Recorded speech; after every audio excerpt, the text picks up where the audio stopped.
So it's no doubt that Lian's O11 dynamic case is extremely popular for not only air-cooled builds, but water-cooled builds. So I'm going to do a video series giving you guys some suggestions on how to make the ultimate cool Lian O11 dynamic build, and this will also apply for the XL version. So this first episode, let's talk about your reservoir. Should you do a side-mounted distro plate, front-mounted distro plate, or forego both of those and just do a regular D5 pump and cylindrical reservoir? So let's talk about it and let's see what options we have.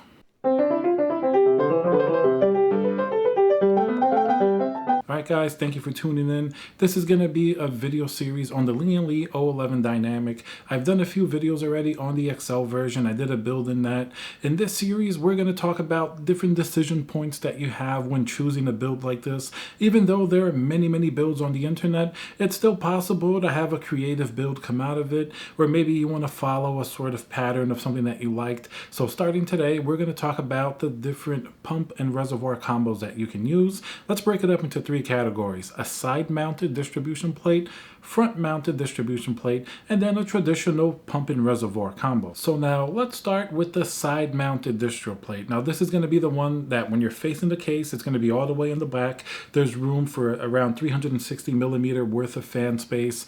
Now this is going to be definitely one of the most popular ones. Second, you're also going to talk about the front plate, and then of course the regular pump and reservoir. So in terms of the actual product you're going to use on the side-mounted distro plate, you do have a few options with a few different companies. I happen to own the Bits Power version as well as the EK Water Blocks version. The Bits Power version came out a little bit before the EK Water Blocks version. They're both very similar. They're going to sort of go in. Now the trick to getting these in is because the design back there, you have the 120 millimeter fan mounting points, and the pump on these distro plates are on the back. So basically when you mount it, it fits in perfectly. You have your little holes for your 120 millimeter fan screws, as well as the pump sort of having a clearance out the back. There's more than enough room there. That's why usually these distro plates just work so terrifically well on that side. They look really good, and it literally almost plug and play. It's very easy to install. You just line it up, put in the screws that come with whatever distro plate that you buy, and it fits pretty perfectly. You don't have to mod the case or do anything like that. And then the benefit is you have both the pump as well as the reservoir in one unit, so you don't have to run pipe through different types of units or anything like that. So it's very easy. Generally, these are going to have your connection for the pump power, maybe a PWM fan depending what you get, and a Molex, or sometimes if it's a weaker pump like a DDC 3.1, you're just going to have a 4-pin connector from your pump, which you can connect to your motherboard header, or if you have a controller like an EK fan controller or an Echo computer like Quadro or something like that. And then otherwise you're going to have your RGB cable, because both of these and most of the other companies that make these also have digital RGB on the reservoir, which looks really cool. Generally, since these are newer, they're going to be the 3-pin variety, the digital or addressable RGB. So just make sure your motherboard can support that. If it can't, there are certain controllers you can buy. EK has their fan controller, the controller 51, that does take, the 3 digital RGB, as well as Bits Power and other companies have digital RGB controllers that basically connect to like the USB on your motherboard or something like that, or even just directly to power, and you can control them. The other good thing about these side-mounted distribution plates, as well as the front one, you're going to have places not only to have your fill port all the way at the top, you could also put in a little fitting that lets you bleed the air out to help get some air out. The Bits Power one comes with it. For the EK one, you have to get that separately. And then, of course, I always recommend putting in a drain port somewhere as low as possible. If this distribution plate happens to be a low point in your loop, especially in this case, I think it's a good place to put it right on the bottom right or something like that, where you can have your little drain valve, and then you easily connect your tube, and then it's easy to drain everything out if you have to do any maintenance or upgrade any part of your loop. So that's definitely a great thing about these distribution plates that I really like. You can have your drain port right on top. It's very accessible if you don't put fittings there, as well as a nice drain port on the bottom. That's one of the first things I noticed from using these type of distro plates, was how easy draining the loop and doing maintenance was compared to a traditional setup where maybe your drain port is harder to access, maybe it's harder to get a fill port it in there, you have to unscrew the top of like a cylindrical reservoir. So I really like that everything was nice and accessible, and it's very, very easy to work with these type of side distribution plates. That's why I kind of talk about them first. I think it's generally going to be your best option for a really cool aesthetic, as well as a really nicely accessible type of installation. Now, another nice thing that sort of comes with doing a side mounted distro, it's going to be your tube runs. Now, the way it's set up, it's very cool to do a parallel tube run. And I know a lot of people, if you're new to water cooling, if you look at the distro plate, you're going to be like, oh, there's so many different little areas where you can put tubes. You don't know where to start. It can be a little bit confusing. But if you kind of sit down and just logically follow where all the little places go and kind of follow the in, for example, take the out of your CPU and even with your finger, just trace where it goes in the radiator, out the other side. Then it goes in one of the ports of the distro plate, and you see where that connects physically. You can actually see it if you take a look at it in person. Then you can see that, okay, it goes out there, in here. You just follow a connection, almost like you're drawing a line, creating the loop in your system. And that's an easy way to sort of go about doing it. One very popular way to set up a side distribution plate is to have everything going in parallel. It looks and works really good. For example, you can have the in and out of your CPU going into one port of the side distro plate. I'm going to show you an example here. This is the XL version that I did. I did parallel tubes. You can see the GPU, they both go in the front of that side panel, and then you have the CPU, and then you make your radiator connections, make sure your loop is connected, and that's a really cool way of doing it. Of course, you can do it more traditionally, like more in a linear fashion, but I think this case, having a parallel tubing is definitely my preferred method of doing it. It looks really nice and clean. Aesthetically, it's very pleasing. If you do the XL version of the case or the regular side version of the case, it's going to be pretty much the same thing. And that's another point to bring up. These side mounted panels, they're going to work in both the XL version of the case as well as the regular version. Of course, the XL version is a little bit bigger, so you're going to see more of it, and you might have more exposed sort of in that area. But in general, they're both going to fit exactly the same. They're both going to be able to give you pretty much the same type of loop design. The only difference is with the XL version, you're going to fit more radiators on the bottom and things of that nature. And in another video in this series, we're also going to talk about radiator placements and things that you can do, as well as some creative ideas for putting the radiator outside of the case if you really wanted to max it out. So all in all, I really like these side type of distro plates. They're available now from multiple companies like I mentioned. The two most popular are going to be Bits Power, and EK Waterblocks released their newer version. Generally, these are going to be around like that $200 mark. You may be able to find them for a little bit cheaper, but in general, you have your pump and your reservoir in one place, and they give you a lot of really cool possibilities to do parallel runs and things of that nature. They just help to clean up your loop a lot, and they make your life a lot easier. I know a lot of people have used these. I think that side mounted distro plate is probably going to be one of the most popular ways to do a water cooling build in this case, but that's because it looks so good. It's not terribly difficult to do. You do have to bend some tubes. You can use some 90-degree fittings to get you started, and by the time you bend in towards the distro plate, after you get the hang of bending your tubes, 90-degree tube runs really aren't that difficult, and you can do them fairly easy, and they definitely look great. There's a couple of other places where you can bend the tubes as well. I wouldn't say it's going to be an easy build by any means, because you still have to bend everything, make sure it's parallel. It's very, very easy to have things that are off or crooked. So when you do the tube runs, especially in the side distro like this, you're going to have to make sure that everything's nice and parallel, because if it isn't, it's going to be very easy to see crooked lines, and that's not going to look good at all. So you may just have to make sure everything is sized properly, everything is done well. While yes, a lot of people do it, it's not the hardest loop to do. It still can be a little bit challenging to make sure everything's perfect. So just remember to be patient, take your time, don't underestimate the loop design, and make sure it looks nice and parallel, because that's going to make a huge difference to the aesthetic of it. And now let's talk about the front distro plate. Now, in my opinion, this one looks even cooler sometimes, because when you look at it from the front of the case, it looks really, really unbelievable. There are a few companies that have this. Once again, EK Waterblocks is going to be releasing their version pretty soon, but the version that I have here is the Bits Power version, which is for the original size case. I haven't actually tried this in the extra large case, so I'm not sure if this will work, but this one definitely works for the regular size version of the case. And once again, it does have a lot of similarities with the side-mounted distro, primarily all the ports that you can do your parallel tube runs. It does have a pump just like the side distro, so everything's integrated. You have space for your fill port as well as space for your drain port. So really, practically speaking, they're roughly the same.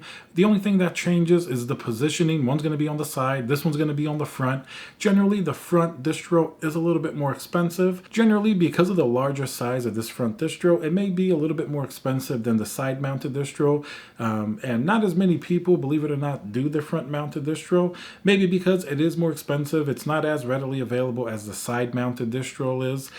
Even when I was looking for builds with this, I'm working on one now with the front-mounted distro. I didn't see nearly as many builds. Considering how many builds there are out there of the Lian O11 Dynamic, there definitely are a lot less of the front distro. So if you want to do a more unique build, I think you definitely have some more possibilities to do that with a front-mounted distro, just because A, there aren't as many builds. It doesn't go quite as cleanly as the side-mounted distro.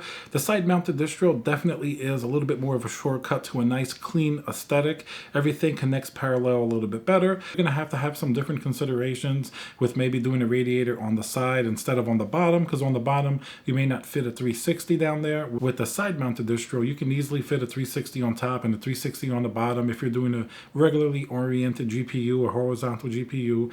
Vertical GPU in the small version of the case, you're going to have more space constraints. Of course, in the larger version of the XL, you can do a vertical GPU along with a bottom radiator. We're going to talk about this more in the next video in the series, but for now, the front distro plate does have a couple of little quirks that will make it a little bit harder of a build, in my opinion. It's not as easy to make everything line up perfectly, but if you take your time, you can do a really aesthetically pleasing build.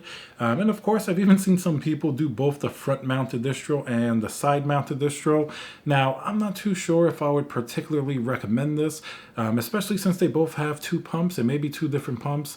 I prefer a lot of times, if I'm going to do a dual pump system, to do two pumps that are equal. If you can get two equal pumps and connect them maybe in series or something like that, I guess it would be worth it. But in general, I think that area is just going to be way too busy. I prefer to do just one type of a distro plate, especially in the small version of the case, and use the other areas for fans, or just leave it in the glass if you're doing the side mounted distro. But otherwise, the front mounted distro behaves very similarly to the side mounted distro. It just makes certain tube runs a little bit more challenging. I would say a really nice build with a front mounted distro is going to be harder technically to do to make sure everything lines up than it is with the side mounted distro. It can still look really, really cool, and in some cases, if you do it well, it's going to look even better. I'm working on the build now with the front mounted distro, and I'm definitely going to talk about that in different videos. But while it does give you a lot of more creative possibilities, there are some things that you have to keep in mind, like with the radiator spacing. It is kind of a unique thing, so really make sure to plan out your loop very well before you do it, or else you may run into some clearance issues, especially in the smaller version of the case where you don't have as much room to change things around. And lastly, let's talk about using a regular pump and reservoir in the case like this.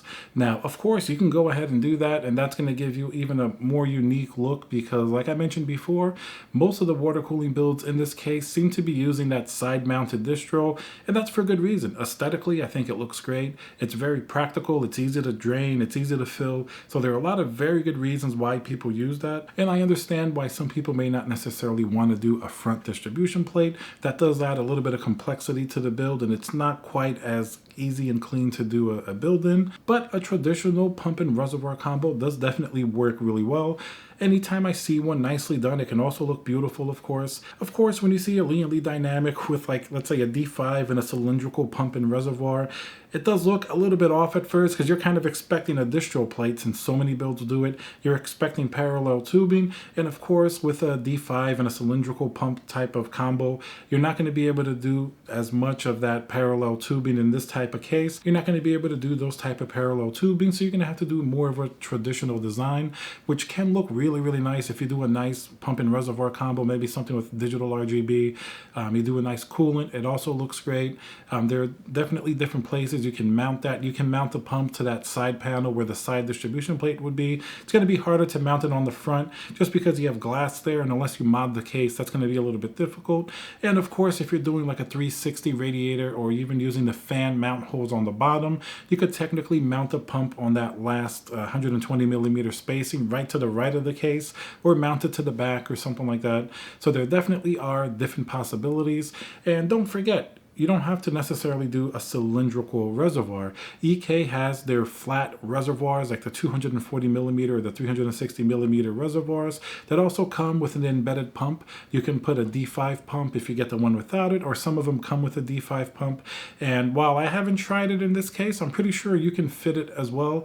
So that becomes similar to the distro plate that EK has. So using one of these flat reservoirs, such as the one from EK, Singularity Computers also makes one with a D5 pump, their Resonance series.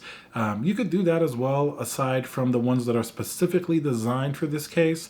Of course, you're not going to be able to do maybe as nice parallel runs. You're going to have to do more of a really creative type of tubing, and that could actually look really nice, and it's going to be unique. Just keep in mind that most people are used to seeing that sort of side distro plate with the parallel tube runs. So if you're going to do something that's different while still being inside this case, just make sure you do a really bang up job, or else they're going to compare it to those, and those already look so good. So it's definitely a challenge to make something look really unique, really clean and good with using something else like a flat reservoir that's not specifically meant for this case. Of course, you can do that. You can do the cylindrical reservoir. I've seen some beautiful builds using these combinations. You don't have to do a distro plate by any means. I just find that so many water cooling companies took the time to make specific water blocks for this case that it makes sense to use something like that. It's not only for the ease of use, but I do think that they look really good in general. So now if you are doing a traditional D5 pump and in the reservoir in this case, you'll have more than enough room to fill it and to drain it.